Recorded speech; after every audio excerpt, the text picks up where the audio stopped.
And Iran is yet to officially join the ceasefire announced by President Trump, but it has agreed to stop its attacks, and that is if Israel also ceases its military action. Now, just before the U.S. president announced the ceasefire, Iran had launched a retaliation to U.S. strike on its nuclear sites.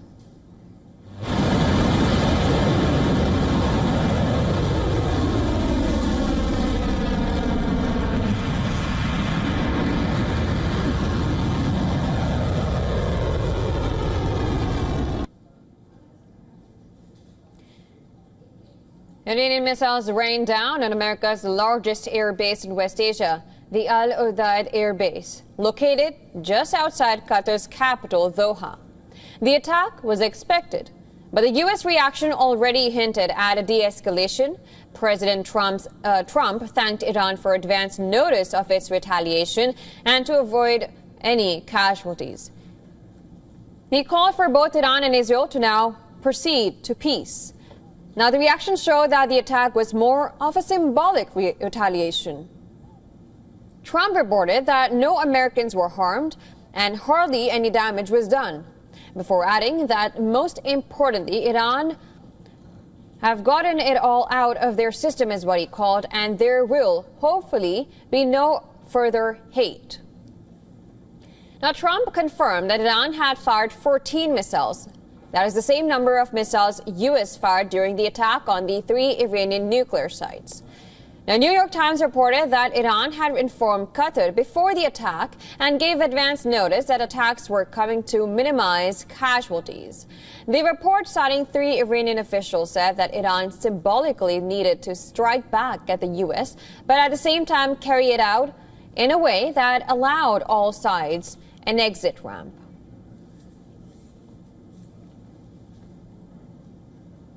Earlier, we were joined by foreign policy expert Dr. Reza Khanzadeh. This is what he told us on the ceasefire announcement by U.S. President Trump between Israel and Iran. Keep in mind that when it comes to the relationship that President Trump has with Netanyahu, and you guys also reported this, at the outset of this program, the conversation first started with Trump convincing Netanyahu to agree to this ceasefire, and then he reached out to his counterparts in Qatar to then convince Iran. Now, with the fine, details of this ceasefire yet to be seen, I think we have to consider just how much, influence Trump has on Netanyahu, because up until this point, there's been this understanding, or this maybe misunderstanding, that Netanyahu is the one whispering in Trump's ear and the one convincing him to attack Iran. But I think with the level of strength, I suppose, that Trump may have into convincing Netanyahu to agree to this ceasefire, because we have to consider also that when it comes to this conflict between Israel and Iran, it is to a certain degree a war of attrition, because Iran does have a finite number of missiles, and Israel has been very successful in their targeted attacks. Obviously, there has been civilian casualties. Babies and women have also been murdered at the hands of Israel. But at the same time, in these 12 days, Israel's strikes on Iran's military sites, factories, nuclear sites, and the list goes on. Even, I think this morning, they hit Iran's prison. So these types of attacks have shown that Israel is actually winning this war, but at the same time, they're also incurring a lot of damage to their own citizens. And the way Iran has been playing these tit-for-tat, missile strikes is not the same as what Israel has been doing. Iran essentially has been just throwing as many missiles as they can at Israel, hoping that some will make it through the Iron Dome. So Israel, and they have been more successful as the days have gone by, because Israel's Iron Dome has shown that it's not as perfect as maybe Israel has said it that it is. So now there's this level of exhaustion, I think, to where both sides really do want some type of ceasefire, but then how they envision that ceasefire playing out, I think is very different. I think it's different the way Netanyahu wanted this ceasefire to go, and it's the same thing for Iran.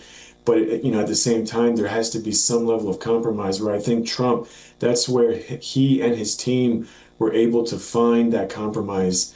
But again, it's so early because this news just broke, I think, an hour or maybe 2 hours ago. So we still have to wait and see. And of course, right now in Israel and in Iran, it is the middle of the night. So we have to wait and see what these two countries, Israel and Iran, what they're going to say in regards to what Trump just tweeted. I do believe the Islamic Republic will find a way back to the nuclear negotiating table, so to speak, but in a much more indirect fashion, where they won't be speaking directly to their U.S. counterparts. It'll be some type of shuttle diplomacy, where we might see some European allies or even some Arab allies be the intermediary. And the reason why I say that is a high likelihood is because for the Islamic Republic, their own self-preservation is at the top of their list. That's the most important thing for them. It's more important than all these bombs that they're sending into Israel, and it's more important than any type of capitulation towards, Trump or Washington in this type of ceasefire. For them, their own self-existence being to ensure that this regime stays in power for the foreseeable future is the most important thing. And one way to ensure that is to be able to have some type of negotiation when it comes to their nuclear, program. Because at the end of the day, civilian or otherwise, this regime, and more broadly, the Iranian population does support some type of nuclear program within the country. And this regime is going to continue to have a nuclear program, whether Netanyahu is the prime minister or not. So now the question is, what does that nuclear program look like?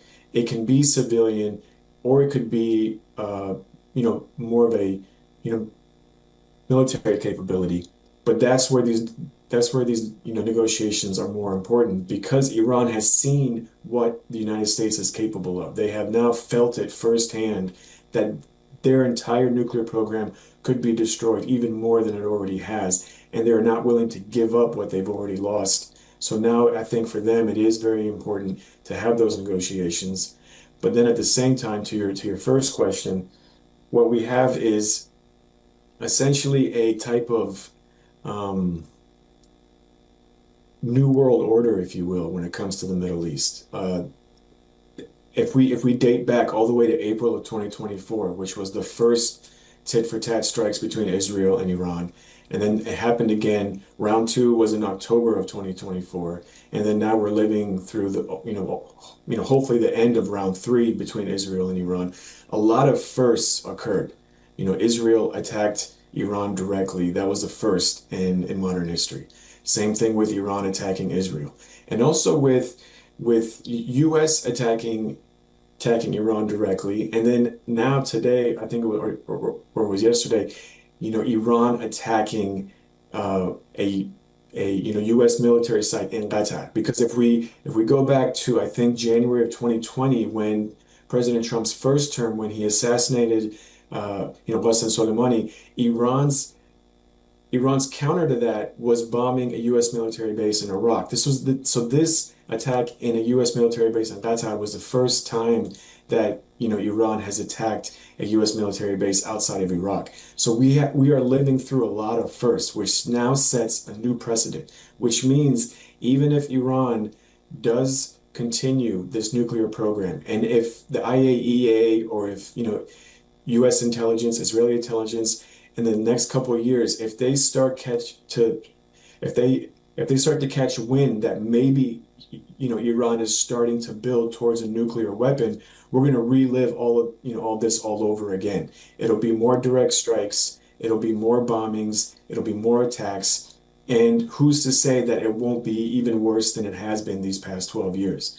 So having some type of diplomatic off-ramp where U.S. and Iran can have some type of negotiation, can have some type of deal that might be in the best interest of not these two countries, but also Israel, and obviously, the region, is in the best interest of everyone.